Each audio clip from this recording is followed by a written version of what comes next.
بنو عباس اور فاطمید کا دور بھی یہودیوں کے لیے اچھا ہی رہا۔ اب اس پر فرسٹ ملینیم کا اختتام ہوتا ہے اور سیکنڈ ملینیم کا آغاز ہوتا ہے، اور سیکنڈ ملینیم میں کروسیڈز کا آغاز ہوا، صلیبی جنگیں۔ 1071 میں یروشلم سلجوقوں کی حکومت میں شامل ہے۔ یروشلم کا گورنر ارتک بے، جس کی موت 1091 میں ہو جاتی اور اس کے بیٹے اس کا تخت سنبھال لیتے ہیں۔ اگست 1098 میں فرسٹ کروسیڈ کی آمد کا سن کر سلجوق یروشلم سے ڈسٹریکٹ ہو کر اپنے اسٹرانگ ہولڈ سیریا کی طرف زیادہ توجہ دیتے ہیں، اور اس طرح فاطمیوں کو موقع مل جاتا ہے یروشلم پر قبضہ کرنے کا، اور فاطمید یروشلم کا محاصرہ کر لیتے ہیں۔ اور یہاں سے آغاز ہوتا ہے کروسیڈز کا، جو 1095 میں شروع ہوئی اور 1291 تک جاری رہی۔ 1095 میں پوپ اربن II نے اپنی شعلہ بیانیوں سے پورے یورپ میں آگ لگا دی، اور پوری یورپ سے اس نے فوج کٹھی کی صلیبی جنگ کے لیے، اور یہ فوج 3000 میل کا سفر طے کر کے یروشلم پہنچی، اور راستے میں جو چیز آتی تھی اس کو تباہ کر دیتے تھے۔ فرسٹ کروسیڈ یروشلم میں فاطمیوں اور کروسیڈرز کے درمیان لڑی گئی۔ کروسیڈرز کو گاڈفرے آف بولیون نے لیڈ کیا۔ فرسٹ کروسیڈ میں فتح کروسیڈرز کی ہوئی، اور ویسٹرن ہسٹورینز لکھتے ہیں کہ جب یہ کروسیڈرز یروشلم میں داخل ہوئے ہیں اور انہوں نے مسلمانوں اور یہودیوں کا اتنا قتل عام کیا ہے، کروسیڈرز کے جو گھوڑے تھے ان کے گھٹنوں تک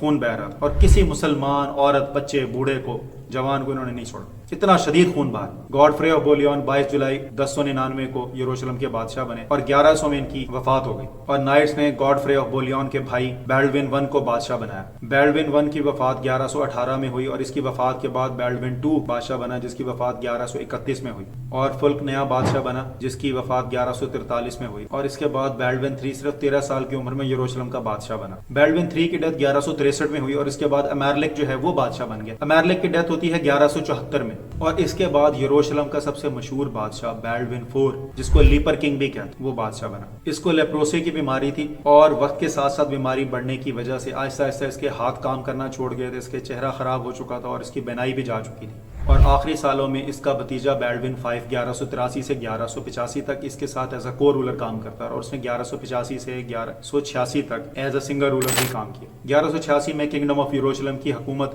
گائے آف لوزینان اور اس کی وائف سبیلا کے ہاتھ میں چلی گئی، اور اب یہ سال ہے 1187، اور ذکر آتا ہے ہمارے سلطان صلاح الدین ایوبی رحمۃ اللہ علیہ کا، جو بیٹل آف حتین میں کروسیڈرز کو شکست دے چکے ہیں۔ یروشلم کا بادشاہ گائے آف لوزینان اور اس کے ٹاپ کمانڈرز اس وقت سلطان کی قید میں ہیں، اور رینلڈ آف چیٹلون کا سر سلطان نے خود اپنے ہاتھوں سے قلم کیا۔ یہ منظر دیکھ کر یروشلم کا بادشاہ گائے آف لوزینان ڈر گیا، اور اس کو لگا شاید سلطان اس کو بھی قتل کر دیں گے، لیکن سلطان نے اس کو کہا ایک بادشاہ دوسرے بادشاہ کو قتل نہیں کیا کرتا۔ اس کے بعد گائے آف لوزینان کو دمشق جیل بھیج دیا گیا، جہاں سے اس کو 1188 میں رہائی ملی۔ بیٹل آف حتین کے بعد 20 ستمبر 1187 کو سلطان نے یروشلم کا محاصرہ کر لیا۔ سلطان کا یہ محاصرہ 13 دن تک جاری رہا، اور اس کے بعد یروشلم فتح ہو گیا، اور یروشلم کی فوج کے کمانڈر بیلڈون آف آئبلین نے سلطان کے ہاتھ پر سرنڈر کر دیا۔ سلطان نے تمام فوجیوں اور تمام عیسائی آبادی کی جان و مال کی حفاظت کی ذمہ داری لی، اور تمام کو وہاں سے نکلنے کے لیے سیف پیسج بھی دیا۔ اس پر بیلیان نے کہا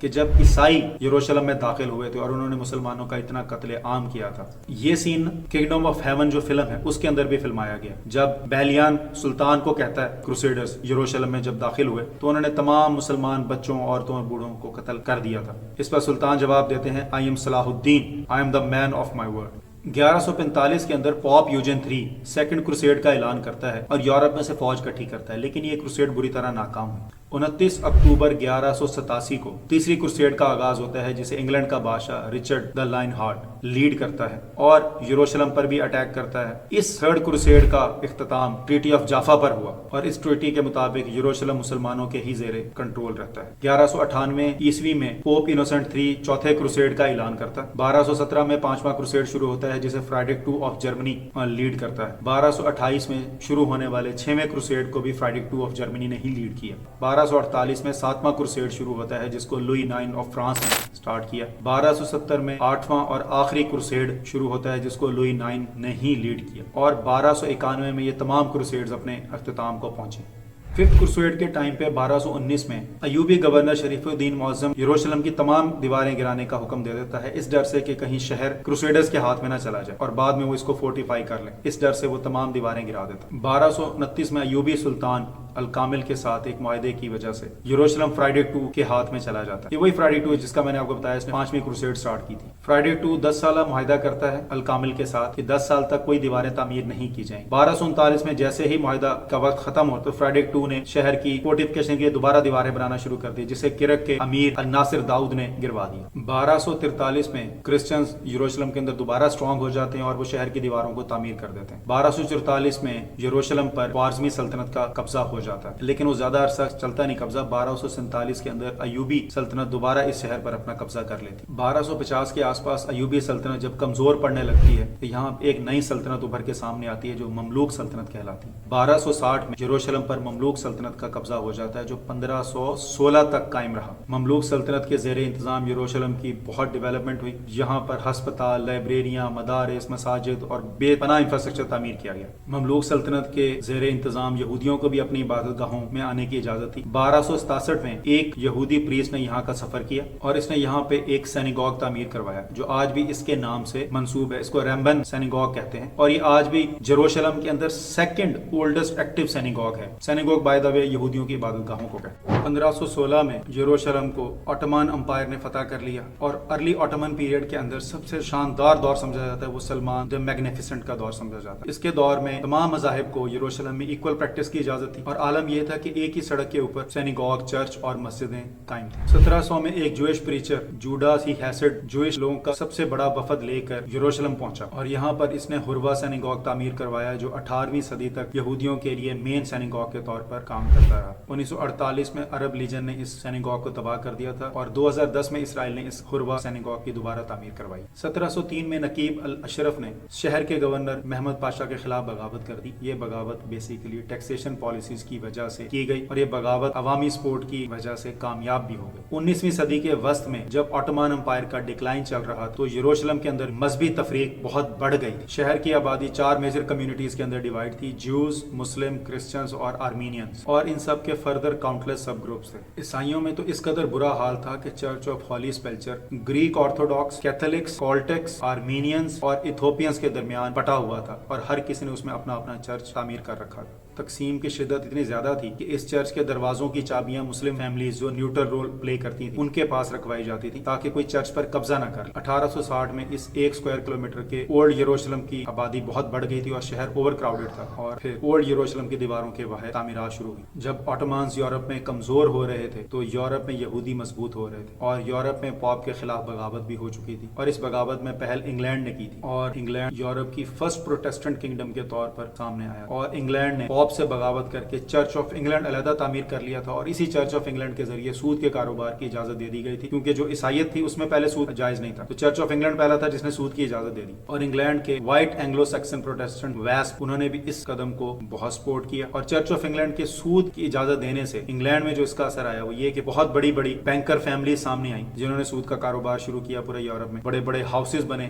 روتھ شائلڈز، ہاؤس آف گولڈ سمتھس، جنہوں نے تمام یورپ میں اپنے قرضے کا کاروبار شروع کیا اور وہ منہ مانگے شرح سود کے اوپر لوگوں کو قرضہ دیتے تھے اور اسی سودی قرضے کی وجہ سے انہوں نے یورپ کے مالی وسائل پر قبضہ کر لیا. اور روتھ شائلڈ فیملی نے وار فائنینسنگ کا بھی آغاز کیا اور اینگلو فرینچ وارز کے اندر یہ دونوں ممالک کو ہی قرضہ دیا کرتے تھے. روتھ شائلڈ کا ایک نمائندہ فرانس میں بیٹھا ہوا ہے اور ایک نمائندہ برطانیہ میں بیٹھا ہوا ہے اور دونوں کو ہی وار فائنینسنگ کی جا رہی ہے جس کے بارے میں اقبال نے لکھا ہے فرنگ کی رگیں جہاں پنجہ یہود میں. اب جو تھے بیسیکلی فرنگی جو عیسائی تھے یہودیوں کی پوری پکڑ میں آ چکے تھے. یہود کی اس سودی بینکاری نظام کی بدولت اپنی کم تعداد کے باوجود یورپ پر انہوں نے معاشی برتری حاصل کر لی اور ان کی بینکنگ لابنگ سسٹم اتنا مضبوط تھا. اس وقت سوئٹزرلینڈ جو بینکنگ کا گڑھ تھا، آپ دیکھیں ورلڈ وار میں سینٹرل یورپ کے تمام کنٹری تباہ ہو گئے لیکن سوئٹزرلینڈ پر ایک بھی اٹیک نہیں ہوا.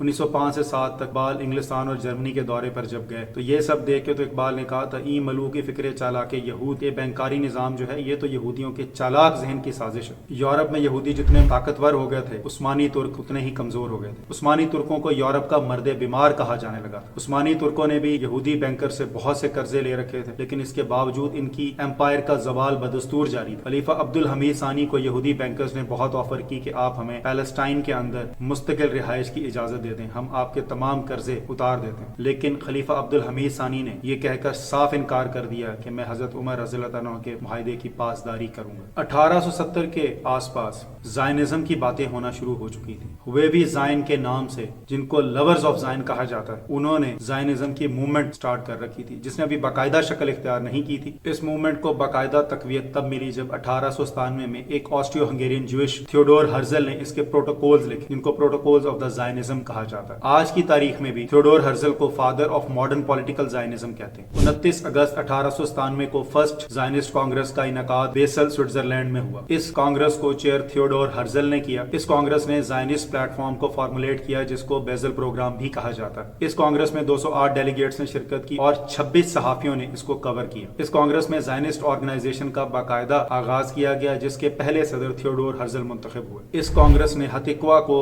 اینتھم کے طور پر اڈاپٹ کیا. ہتکوا جو پہلے سے ہویوی زائن کا اینتھم تھا. ہتکوا کے بارے میں آپ کو بتا دوں, یہ اسرائیل کا نیشنل اینتھم ہے آج. بیزل پروگرام کا پرائمری گول فلسطین کے اندر جوئش لوگوں کے لیے نیشنل ہوم بنانا اور اس کو پبلک لا کے ذریعے سیکیور کرنا تھا, اور اس پرائمری گول کو حاصل کرنے کے لیے 4 نکاتی ایجنڈا کو پیش کیا گیا. یہ کانگریس سکسیسفلی ختم ہوئی. تھیوڈور ہرزل اس کانگریس کے بارے میں 3 سپٹمبر 1897 کو اپنی ڈائری میں لکھتا ہے, کوٹ ان کوٹ آپ کو سنا رہا ہوں. وہ لکھتا ہے, at Basel I founded the Jewish state. If I said this out loud today, I will be greeted by a universal laughter. In 5 years perhaps, and certainly in 50 years, everyone will perceive it. اس وقت کوئی نہیں جانتا تھا کہ 3 ستمبر 1897 کو Theodore Herzl اپنی diary میں جو لکھ رہا کہ 50 سال کے اندر یقینی طور پر ہر کوئی اس جیو اسٹیٹ کو مانے گا. اور دیکھیں ایسا ہی ہوا کہ 1948 کو ڈیوڈ بن گوریان نے اسرائیل کی آزادی کا اعلان کر دیا. ڈیوڈ بن گوریان جو ان کا فاؤنڈنگ فادر اور پہلا پرائم منسٹر بنا, اور اسی تھیوڈور ہرزل کی تصویر اس پارلیمنٹ کے اندر لگائی گئی. ہتکوا کو جیسے میں نے بتایا اسرائیل نے اپنے نیشنل اینتھم کے طور پہ اڈاپٹ کیا. زائنسٹ نے بیزل پروگرام میں یہ ڈیسائیڈ کر لیا تھا کہ ہم نے پیلسٹائن میں, جس کو اپنا وہ پرومس لینڈ سمجھتے ہیں, اس میں ایک جیو اسٹیٹ کو قائم کرنا ہے, اور ترک اس کی اجازت دینے کے لیے تیار نہیں تھے. تو انہوں نے یہ ڈیسائیڈ کیا کہ عثمانی خلافت جو پہلے ہی شدید زوال کا شکار ہے اسی کو ختم کر دیا جائے, اور اس کے لیے انہوں نے استعمال کیا ایک فری میسن مصطفیٰ کمال پاشا کو, جس نے ورلڈ وار 1 میں گیلی پولی کا محاذ فتح کیا تھا. اس نے ینگ ٹرکس کی موومنٹ سٹارٹ کی اور سیکولر ترکی کی بنیاد رکھی اور خلافت کو ابالش کر دیا. اور اقبال نے اس کے بارے میں لکھا تھا, چاک کر دی ترک نادا نے خلافت کی کباہ, سادگی اپنوں کی دیکھ اوروں کی عیاری بھی دیکھ. 2 نومبر سال 1917 برٹش گورنمنٹ کے فارن سیکرٹری آرتھر بیلفور ایک ڈیکلیریشن لکھتے ہیں جس کو آج بیلفور ڈیکلیریشن کہا جاتا ہے. آرتھر بیلفور یہ لیٹر لارڈ روتھشائلڈ کے نام لکھتے ہیں جس میں وہ بتاتے ہیں ہز میجسٹیز گورنمنٹ فلسطین میں جوئش نیشنل ہوم کو اسٹیبلش کرنا چاہتی ہے. اور اس لیٹر کی آخری لائن میں بیلفور روتھشائلڈ کو لکھتا ہے, کوٹ ان کوٹ بتاتا, I should be grateful if you would bring this declaration to the knowledge of Zionist Federation. یہ لیٹر اس لیے لکھا گیا کہ ورلڈ وار 1 اپنے اختتامی مراحل میں تھی جس میں الائیڈ پاورز سینٹرل پاورز کو شکست دے رہی تھی. سینٹرل پاورز میں جرمن امپائر, آٹومن امپائر اور آسٹریو ہنگیرین امپائر شامل تھی. یروشلم کے وار فرنٹ پر commander in chief of Egyptian Expeditionary Forces field marshal Edmund Henry Hynman Allenby کی فورسز قبضہ کر چکی تھی, اور اس قبضے میں ہمارے غلام ہندوستان کے غلام سپاہی بھی شامل تھے. اب برطانیہ کی گورنمنٹ نے اس وقت شریف مکہ سے بھی وعدہ کر رکھا تھا اور یہودیوں سے بھی وعدہ کر رکھا تھا فلسطین کے اندر نیشنل ہوم بنا کر دینے کا. سر رونلڈ سٹورز یروشلم کے پہلے ملٹری گورنر مقرر ہوئے. 1922 میں لیگ آف نیشنز نے کانفرنس آف لوزین میں برٹین کو باقاعدہ یروشلم کا ایڈمنسٹریٹر بنا دیا, اور یہ سلسلہ 1948 تک جاری رہا. اس وقت کو برٹش مینڈیٹ پیریڈ کہتے ہیں. سر رونلڈ سٹورز جو یروشلم کے پہلے ملٹری گورنر تھے, ان کو بھی وہی تفریقی مسائل دیکھنے پڑے جو آٹومنز کے ٹائم سے چلے آ رہے تھے. اس وقت یہودیوں, مسلمانوں اور عیسائیوں میں تعلقات بہت خراب تھے جس کی وجہ سے انریسٹ پیدا ہو گیا. 1920 میں پہلے نیبی موسیٰ رائٹس ہوئے اور پھر 1929 میں پیلسٹائن رائٹس ہوئے. یہ وائلنس 1930 سے 1940 کے درمیان بہت ایسکلیٹ ہوا. اس وائلنس کو دیکھتے ہوئے برٹین نے سوچا کہ اگر اس کو ہم 1 اسٹیٹ بنا دیں جس میں مسلمان اور یہودی دونوں رہے, جو زائنسٹ موومنٹ کو بالکل پسند نہیں آیا. زائنسٹ موومنٹ جو اس وقت تک بہت اسٹرانگ ہو چکی تھی ملیٹریلی, انہوں نے برٹین اور عربوں دونوں کے خلاف ہی کاروائیاں شروع کر دی. جولائی 1946 میں آئرگن, ایک زائنسٹ ملیٹنٹ گروپ, اس نے کنگ ڈیوڈ ہوٹل کو اڑا دی جس میں برٹش فورسز بھی موجود تھی. اس کے نتیجے میں 91 عام شہریوں کی بھی ہلاکت ہوئی. برٹش مینڈیٹ پیریڈ کے اندر جیوز پوری دنیا سے مائیگریٹ ہو کر پیلسٹائن کے علاقوں میں آ رہے تھے, اور یہ جوئش فیملیز یروشلم اور تل ابیب میں آ کر سیٹل ہونا شروع ہو گئی. زائنسٹ موومنٹ کیونکہ ایک بینکرز کی موومنٹ تھی, ان کے پاس پیسے کی کمی تو تھی نہیں, تو انہوں نے فلسطین میں آ کر کثیر رقوم دے کر زمینیں خریدنا شروع کر دی. یورپ میں دوسری جنگ عظیم کا آغاز 1939 میں ہوا. اس جنگ عظیم کے اندر بہت سے لوگ قتل ہوئے, اور اسپیشلی جو یہودیوں یہودیوں کی پرسیکیوشن ہوئی ہے ہولوکاسٹ میں، اس کا فائدہ ان کو یہ ہوا ورلڈ وار 2 کے بعد کہ نیولی فارمڈ یونائٹڈ نیشنز نے ایک ریزولوشن 181 پاس کیا جس میں یونائٹڈ نیشن نے پارٹیشن پلان آف پیلسٹائن کو 2/3 میجورٹی کے ساتھ اپروو کر دیا اور یروشلم کو انٹرنیشنل کنٹرول میں دے دیا۔ اس پارٹیشن پلان کے بعد یروشلم میں جنگ ایسکلیٹ ہو گئی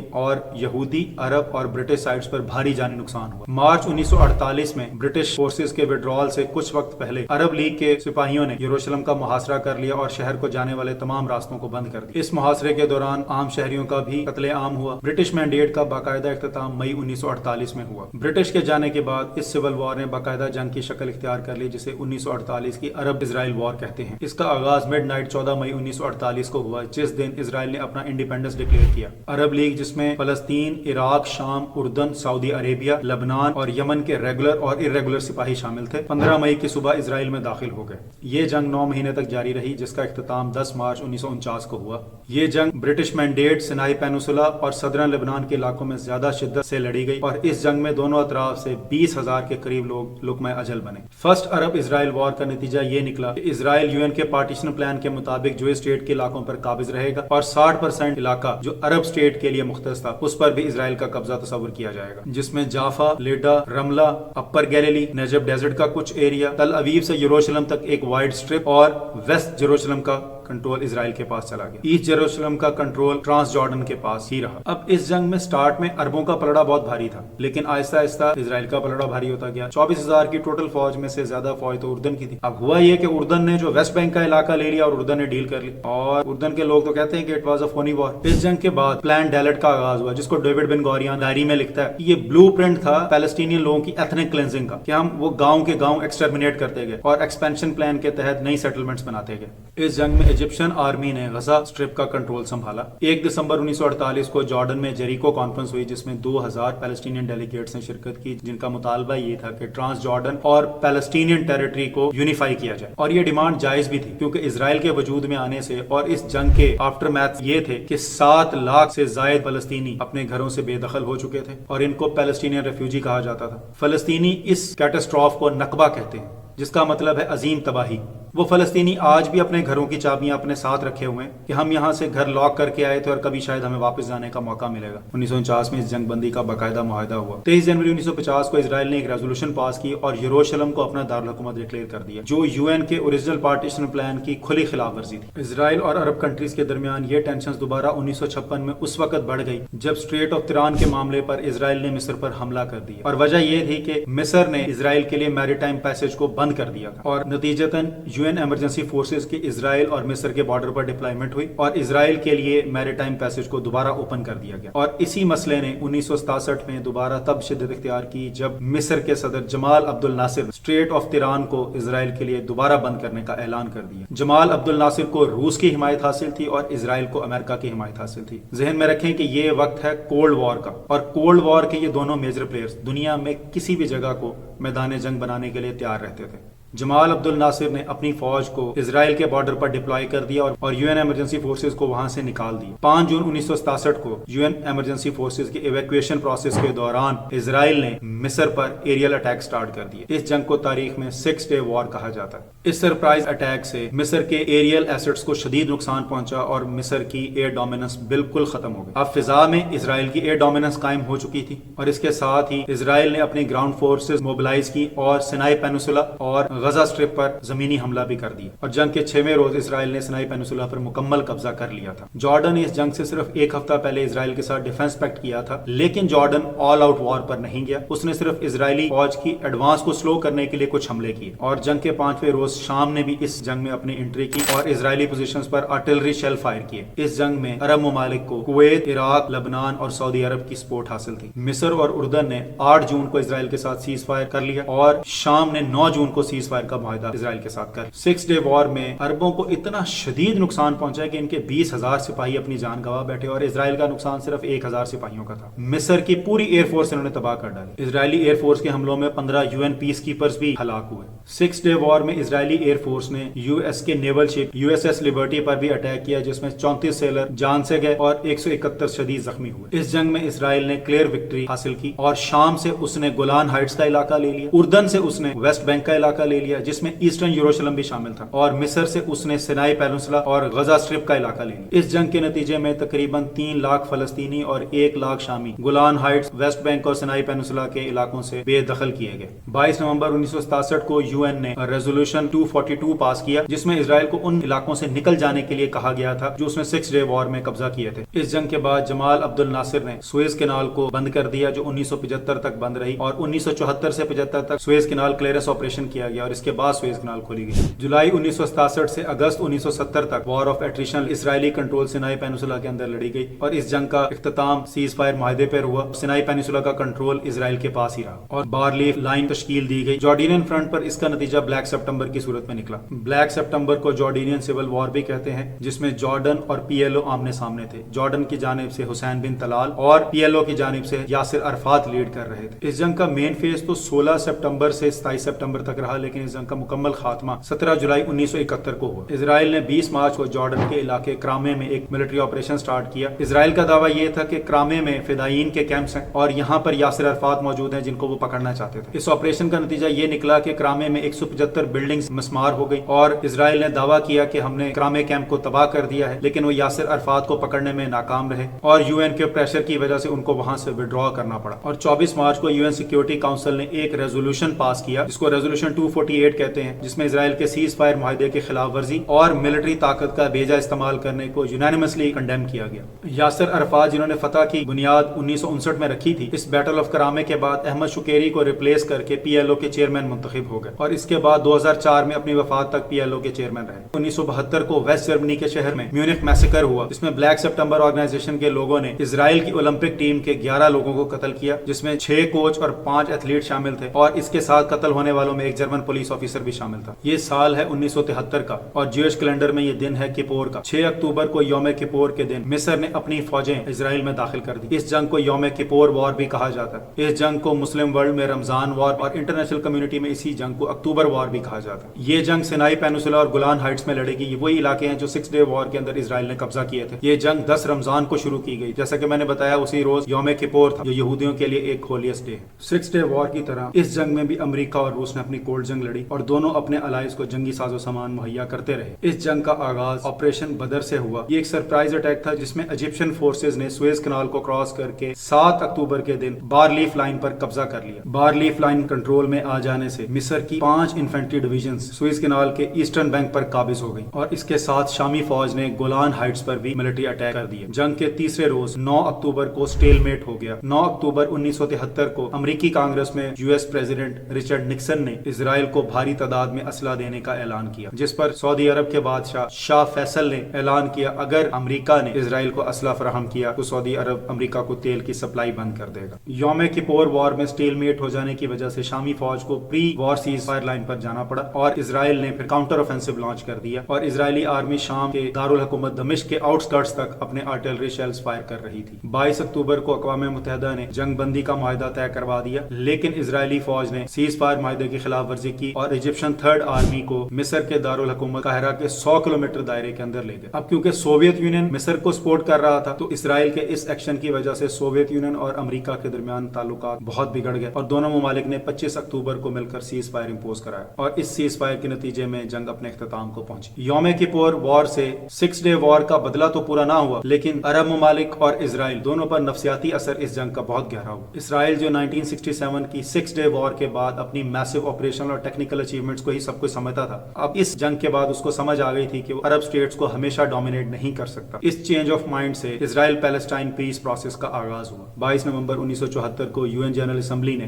ریزولوشن 3236 پاس کیا جو فلسطین کے عوام کے رائٹ ٹو سیلف ڈٹرمنیشن کو ریکگنائز کرتا ہے اور UN کے ساتھ PLO کے کانٹیکٹ کو آفیشیٹ کرتا ہے۔ اس کا کچھ ٹیکسٹ میں آپ کو کوٹ ان کوٹ سنا دیتا ہوں۔ UN General Assembly affirms right to self determination without any external interference and the right to national independence and sovereignty and the right to return to their homes and property. 4 September 1975 کو مصر اور اسرائیل کے درمیان Sinai interim agreement sign ہوا، جس کے مطابق دونوں ممالک کے درمیان تمام معاملات کو پرامن طریقے سے حل کیا جائے گا اور سینائی پیننسولا کو ڈی ملٹرائز کر دیا جائے گا۔ مصر اور اسرائیل کے بارڈر کے درمیان UN بفر زون قائم کیا جائے گا۔ 10 نومبر 1975 کو اقوام متحدہ کی جنرل اسمبلی ریزولوشن 3379 کو پاس کرتی ہے۔ اس ریزولوشن کے مطابق Zionism is a form of racism and racial discrimination. Discrimination. لیکن انفارچونیٹلی یہ ریزولوشن 16 دسمبر 1991 کو ریووک کر دیا جاتا. 17 دسمبر 1978 کو کیمپ ڈیوڈ اکارڈ سٹارٹ ہوئے جس میں مصر کے صدر انور سادات اور اسرائیلی وزیر اعظم میناچم بیگن نے شرکت کی. یہ مذاکرات پہلے 12 دن تک خفیہ طور پر کیمپ ڈیوڈ میں جاری رہے. ان مذاکرات کو اس وقت کے امریکی صدر جمی کارٹر نے ہوسٹ کیا تھا اور انہی مذاکرات کی بدولت 1978 میں انور سادات اور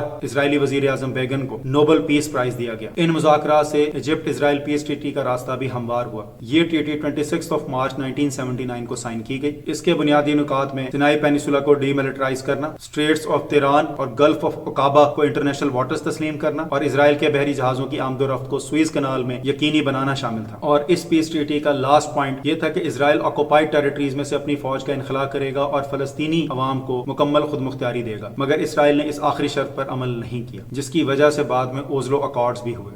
اس ایگریمنٹ کے سائن کرنے کے بعد مصر عرب کی وہ پہلی ریاست بن گیا جس نے اسرائیل کو تسلیم کیا اور اسی وجہ سے مصر کو 1979 کے اندر عرب لیگ سے نکال دیا گیا اور 10 سال کے بعد 1989 میں مصر دوبارہ عرب لیگ میں شامل ہوا. 8 دسمبر 1987 کو فرسٹ انفطادہ کا آغاز ہوا. سیریز آف پروٹیسٹ 6 ڈے وار کے 20 سال مکمل ہونے پر شروع ہوئے جو ویسٹ بینک اور غزہ اسٹرپ پر جاری رہے. یہ پروٹیسٹ اسرائیل کے ویسٹ بینک اور غزہ اسٹرپ پر ناجائز قبضے کے خلاف تھے. یہ مظاہرے 1991 کی میڈرڈ کانفرنس تک جاری رہے. 15 دسمبر 1988 کو یو این جنرل اسمبلی نے ایک ریزولوشن 43/177 پاس کی جس میں پیلسٹینین ڈیکلیریشن آف انڈیپینڈنس کو تسلیم کیا گیا اور یو این سسٹم میں پیلسٹائن لفظ کو ڈیزگنیٹ کیا گیا. 30 اکتوبر 1991 کو اسپین کے شہر میڈرڈ میں ایک پیس کانفرنس ہوئی جس کو امریکہ اور روس دونوں نے ہی آرگنائز کیا تھا اور یہ انٹرنیشنل کمیونٹی کی جانب سے اسرائیل پیلسٹائن پیس پروسیس کی شروعات تھی. اسی میڈرڈ کانفرنس کے نتیجے میں 3 نومبر 1991 میں اسرائیل اور جوائنٹ جارڈینین پیلسٹینین ڈیلیگیشن کے درمیان دو طرفہ مذاکرات ہوئے. پھر یہی مذاکرات 9 دسمبر 1991 کو واشنگٹن میں دوبارہ ہوئے. 28 جنوری 1992 کو ماسکو میں ملٹی لیٹرل نیگوسیشنز دوبارہ ہوئی جس میں اسرائیل اور جوائنٹ جارڈینین پیلسٹینین ڈیلیگیشن اور چند دوسرے ممالک نے شرکت کی. میڈرڈ کانفرنس میں شرکت کے لیے اس وقت اسرائیل نے ایک شرط رکھی تھی کہ you N resolution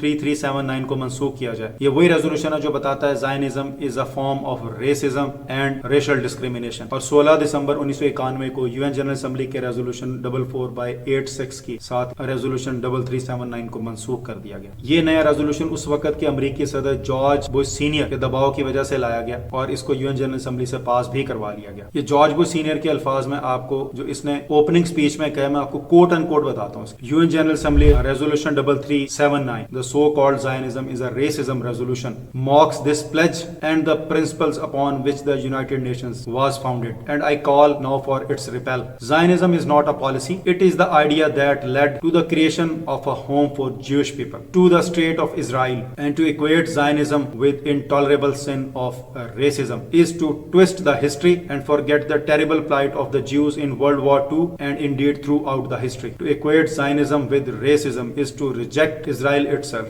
us level کے اوپر جارج ڈبلیو ایچ بش نے پریشر ڈالا یونائٹڈ نیشنز کے اوپر اور یونائٹڈ نیشنز کی جنرل اسمبلی سے اس کو پاس کروا لیا اور وہ ریزولوشن جو سوچ سمجھ کر اس وقت آزادی رائے کے ساتھ پاس ہوا تھا اس کو منسوخ کر دیا. یہ ہیں ڈبل سٹینڈرڈز ہمارے اقوام متحدہ کے بھی اور انٹرنیشنل کمیونٹی کے بھی. جو ہم کہتے ہیں نا کہ international community U N general Assembly کی اسپیچز اور یہ سارا کچھ آپ کچھ کہتے رہے بیٹھ کے آپ سارے 1.5 ارب مسلمان ایک طرف ہو جائیں امریکہ اٹھے گا یو این سیکورٹی کاؤنسل کے اندر ویٹو کر دے گا. آپ کا تو کوئی ایک ملک بھی نہیں ہے یو این سیکورٹی کاؤنسل میں.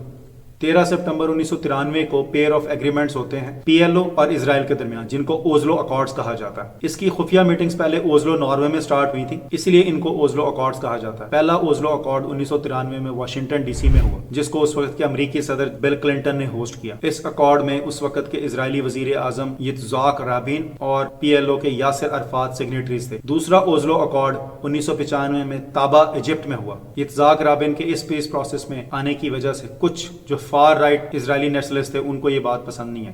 4 نومبر 1995 کو ایک لا اسٹوڈنٹ یگال عامر نے جو ایک جوش تھا اس نے اسرائیلی وزیر اعظم یتزاک رابن کو اپنے بریٹا 84F سے 2 گولیاں ماری اور تیسری گولی اس کے باڈی گارڈ کو لگی اور یتزاک رابن ہاسپٹل تک تو پہنچے لیکن بلڈ لاس کی وجہ سے ان کی ڈیتھ ہو گئی. یتزاک رابن وہی تھے جو اوزلو اکارڈز میں اسرائیل کی طرف سے سگنیٹری تھے. اوزلو اکارڈز کا اصل مقصد یو این سیکورٹی کاؤنسل کے ریزولوشن 242 اور 338 کی بنیاد پر فلسطینیوں کے رائٹ ٹو سیلف ڈٹرمنیشن کو انشور کرنا تھا اور دونوں ممالک کا ایک دوسرے کو ریکگنائز کرنا بھی اسی پروسیس میں شامل تھا. اگر اوزلو اکارڈز سکسیسفل ہوتے تو پیلسٹائن نے اسرائیل کو ایز اے اسٹیٹ تسلیم کرنا تھا اور اسرائیل نے پیلسٹائن کو ایز اے اسٹیٹ تسلیم کر لینا تھا. اس اوزلو پروسیس سے پی این اے کا قیام ہوا. جس کو پیلسٹائن نیشنل اتھارٹی بھی کہا جاتا ہے، اور عمومی طور پہ اس کو پیلسٹائن اتھارٹی کہا جاتا ہے، اور آفیشلی اس کو اسٹیٹ آف پیلسٹائن بھی کہا جاتا ہے۔ انٹرنیشنل بارڈر سے متعلق اوزلو اکارڈز میں جتنی بھی نیگوسیشن ہوئی وہ ساری اسرائیلی سیٹلمنٹ اور یروشلم کے اسٹیٹس کو لے کر کے ہوئی تھی۔ اس میں پیلسٹینین لوگوں کے right of return to their homes کو نظر انداز کیا گیا تھا، کیونکہ اوزلو اکارڈز میں پیلسٹینین اسٹیٹ کریشن کو پراپرلی ڈیفائن ہی نہیں کیا گیا تھا، اور اس لیے پیلسٹائن کی کثیر عوام نے اس پیس ٹریٹی کو ریجیکٹ کر دیا۔ ایک American Palestinian professor Edward Said اس کو یوں لکھتے ہیں، اوزلو اکارڈز فلسطین کی ٹریٹی آف ورسائی تھی۔ ٹریٹی آف ورسائی وہ تھی جس میں فرسٹ ورلڈ وار کے بعد جرمنز نے سائن کیے تھے جب یہ شکست کھا گئے تھے، اور یہ ٹریٹی آف ورسائی فرانس میں ہوئی تھی، اور جس ٹرین بوگی میں یہ ٹریٹی آف ورسائی کی گئی تھی اس میں جرمن آفیسرز کو بیٹھنے بھی نہیں دیا گیا، فرینچ بیٹھے تھے اور جرمنز کھڑے رہتے۔ لیکن اس کا بدلہ ورلڈ وار 2 میں 1940 کے اندر جب ہٹلر کا قبضہ ہو گیا پیرس میں، تو اس نے وہی ٹریٹی آف ورسائی کا جو ٹرین کا ڈبہ تھا اس کو منگوایا، اور ویسے ہی ٹریٹی سائن کی، جرمنز بیٹھے تھے اور فرینچ کھڑے تھے۔ 28 سپٹمبر 2000 کو اس وقت کے اپوزیشن لیڈر ایریل شیرون نے ٹیمپل ماؤنٹ کا وزٹ کیا، جس کی وجہ سے اسرائیلی پولیس اور فلسطینی عوام کے درمیان مظاہرے شروع ہو گئے۔ Temple Mount which was administered by وقف، آپ اوقاف سمجھ لیں پاکستان میں جیسے ہوتا ہے۔ اس کے اگلے روز فلسطینی عوام اور اسرائیلی پولیس کے درمیان شدید جھڑپیں شروع ہو گئی۔ اس انسیڈنٹ کو الاقصی انفطادہ کے نام سے یاد کیا جاتا ہے، اور یہ 2005 تک جاری رہا، جس میں اسرائیلی فوج نے عام فلسطینی شہریوں کا قتل عام بھی کیا۔ سن 2000 میں 11 سے 25 جولائی تک کیمپ ڈیوڈ سمٹ ہوتا ہے، جس کو اس وقت کے امریکی صدر بل کلنٹن ہوسٹ کرتے ہیں۔ اس میں اسرائیلی وزیر اعظم ایہود باراک اور پیلسٹائن کی طرف سے یاسر عرفات نے شرکت کی، لیکن یہ کیمپ ڈیوڈ سمٹ بغیر کسی معاہدے کے ہی ختم ہو گیا۔ مارچ 2002 میں بیروت سمٹ سے عرب پیس انیشیٹو کا آغاز ہوا، جس کو عرب لیگ نے آرگنائز کیا تھا۔ اس بیروت سمٹ میں کوئی کامیابی نہیں ملی، کیونکہ اسرائیل نے 1967 کی وار سے پہلے کے جو باؤنڈریز تھی اس پر واپس جانے اور پیلسٹینینز کے right of return to their home کو ماننے سے انکار کر دیا۔ 2002 میں پھر یورپی یونین، یونائٹڈ نیشنز، امریکہ اور روس نے ایک پیس انیشیٹو کا روڈ میپ ڈرا کیا۔ اس کو 2003 کے اپریل میں اس وقت ریلیز کیا گیا جب محمود عباس فلسطین کے صدر بنے۔ اس مقصد کے لیے 4 جون 2003 کو اردن میں امریکی صدر جارج بش، فلسطینی صدر محمود عباس اور اس وقت کے اسرائیلی وزیر اعظم ایریل شیرون کے درمیان ملاقات بھی ہوئی۔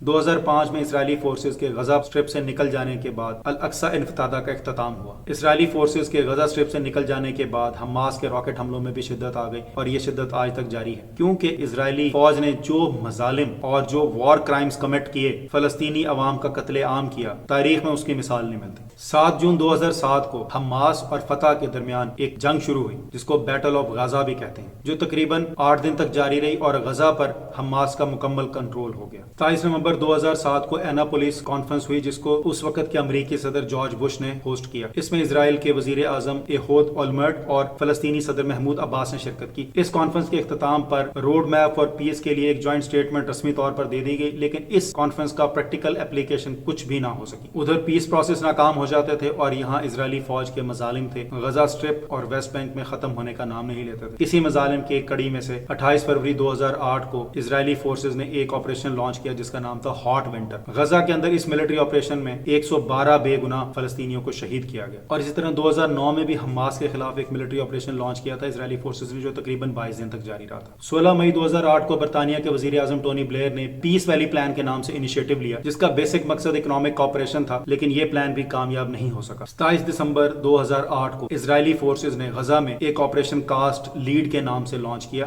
جس کا مقصد غزہ کی فل سکیل انویژن تھا۔ یہ فوجی حملہ تقریباً 3 ہفتے تک جاری رہا۔ اس حملے میں تقریباً 4000 کے قریب بے گناہ فلسطینیوں کو شہید کیا گیا۔ اس حملے کو مسلم ورلڈ غزہ میسیکر کے نام سے یاد رکھتی ہے، اور حماس اس کو غزوۃ الفرقان کے نام سے یاد رکھتا ہے۔ دسمبر 2006 سے سپٹمبر 2008 تک فلسطینی صدر محمود عباس اور اسرائیلی وزیر اعظم ایہود اولمرٹ کے درمیان تقریباً کوئی 36 دفعہ ملاقات ہوئی، لیکن جو اسرائیلی فوج بمباری اور ظلم غزہ میں کر رہی تھی، اس کے ساتھ یہ پیس ٹاکس کیسے پاسبل ہو سکتے ہیں؟ ایجپشن گورنمنٹ نے بھی اسرائیل اور حماس کے درمیان 2008 میں سیز فائر کرایا، جو صرف 6 مہینے تک کارگر رہا۔ جون 2009 میں امریکی صدر باراک اوباما نے جامعۃ الازہر یونیورسٹی مصر میں خطاب کرتے ہوئے کہا کہ اسرائیلی وزیر اعظم بنجمن نیتن یاہو پہلی دفعہ پیلسٹائن گورنمنٹ کی کنڈیشنل سپورٹ کے لیے تیار ہیں، لیکن اس کے لیے پیلسٹین کو اسرائیل کو تسلیم کرنا ہوگا، یروشلم کو بھی اسرائیل کا دارالحکومت تسلیم کرنا ہوگا، اور اپنے right of return to their homes کو بھی ترک کرنا ہوگا، اور اسرائیل کی ویسٹ بینک میں جو ایکسپینشنز ہیں ان کو بھی جائز تصور کرنا ہوگا۔ اس آفر